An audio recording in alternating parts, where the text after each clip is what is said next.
Welcome, one and all, to the remarkable example of modern entertainment at its finest.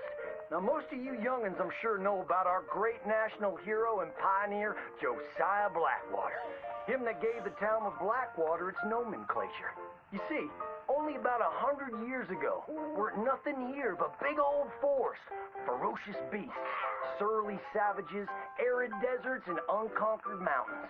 The West, well, the whole West was untamed.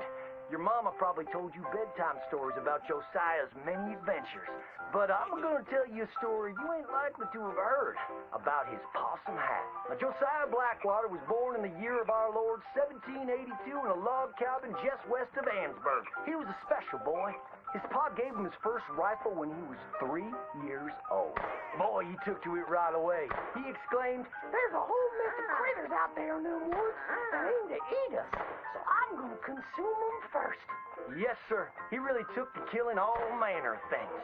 He was such a keen shot. One morning, he was sorting up some winter turnips for the root cellar when a big old bear and her cubs came in the kitchen hunting for food. It had a mind to eat up all the jams and preserves. Josiah grabbed that bear and wrestled her to the ground and squeezed and squeezed and squeezed. He whooped the tar clean out of that big old critter. Then he tied her up and grabbed them cubs and ground them into sausages while the mama bear watched. That's fine eating. His mom and pa knew right then he was cut out to be the finest wild frontiersman that ever drew breath. But first, they wanted him to get some book learning. After only 3 days of attending school, Josiah beat the living daylights out of the class bully and announced to his daddy that he was tired of ciphering and mathematics on account it's only good for adding up the number of critters or Indians you can kill. So he ran away from home and headed west. Now, these lands were occupied by savages then, and when Josiah Blackwater came scouting through, he recognized it to be a land of splendor, wasted on those that couldn't appreciate it on account of worshiping false idols. He got rid of all them pesky buffalo, and thereby ensured those infernal Injuns didn't have nothing to eat. Of course, that got them mightily riled up, so he had to slaughter all of them too.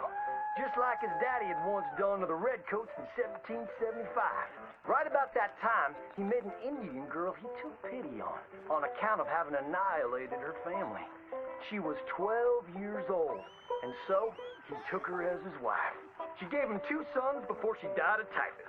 Now, y'all know that Josiah Blackwater wore a possum for a hat, but most don't know how that came to be. Well, one day, old Josiah was riding a couple of alligators down the Lanahatchee River, riding, standing up, and shooting eagles right out of the sky, when he sees a big old mountain lion about to eat a possum. Josiah grabbed that mountain lion by the tail and wrestled it till it was plumb dead. Well, that possum really took to Josiah, followed him around like a dog loyal to its master. Yes, they had a lot of adventures together. Now, Josiah never cried a day in his life, but he pert near did on the day that possum passed, for they were mighty fine friends. So he skinned it and made it into a hat. Back in them days, a possum skin was as good as money, but he never parted with that hat, not even for $10. Once he founded the town of Blackwater, he sent word for settlers to come. It was the last stop in the west before San Francisco. He met a girl by the name of Rufina Helsby at a barn dance one night, took her as his wife, and settled down. Built himself a cattle empire and had 14 young'uns. But Josiah Blackwater wasn't the home-loving kind, and he grew mighty restless. One day on the courthouse steps, he announced, "You may all go to hell, and I will go to Saint Denis." And so he did. Enjoyed French pursuits of strumpets and wanton gluttony, which is where he came upon the idea of running for Congress. He wore that possum hat every day as a congressman, as a reminder of where he come from, saying, "I may live in barbaric splendor, but I always remember, keep your friends close and your gun closer, because you don't know when you might have to shoot them."